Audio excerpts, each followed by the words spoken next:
Right, yeah. Speaking of things getting decapitated, you also got another one, don't you, Jack?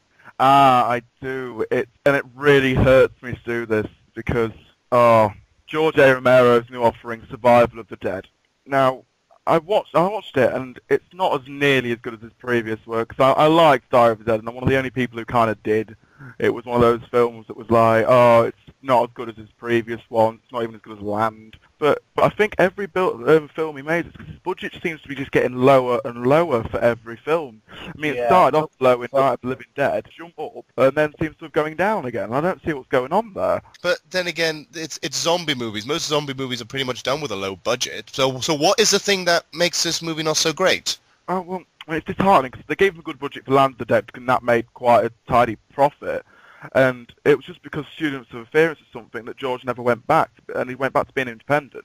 Hmm. But it's because he seems to have discovered CGI lately, which can be good, but on a low budget, which is cheaper than prosthetics. I'll give him that. But it really doesn't give the same feel of Tom Savini's work, or the Messiah of makeup, as I like to call him, because he used to be able to do this awesome work, and he was on a shoestring budget. Of course, he's retired now, but Day of the Dead being a prime example, and that was the highest budget film of his original Dead series. I mean, it didn't do as well, but if you look at the effects in that, oh, it's just astounding what he can do with prosthetics. It's a story that could have worked, but I feel the problem with Romero now is that I'm kind of just tired of justifying him with you can see what he's trying to do, because in this day and age, trying isn't good enough anymore.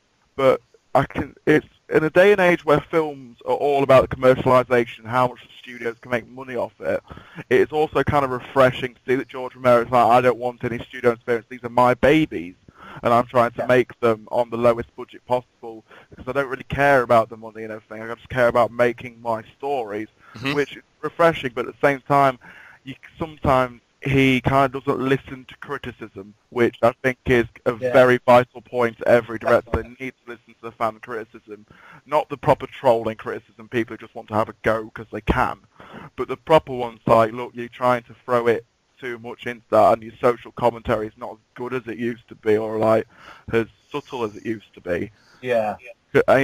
He's always denied saying that he uses social commentary, but it's obvious he does. Yeah. But Thing this film, is, talk about flogging a dead horse. I mean, come on. I know he's the zombie master, but I mean, the whole camera Blair Witch thing is a step too far for me. Really, it's just lazy. It's cheap and lazy. well, it never had. It wasn't this one. He went back to basics on this one. I mean, I like Diary of the Dead because it was actually made before the Cloverfield phenomenon came out. Mm. Yeah. And it was. I mean, Blair Witch was the first one to do it.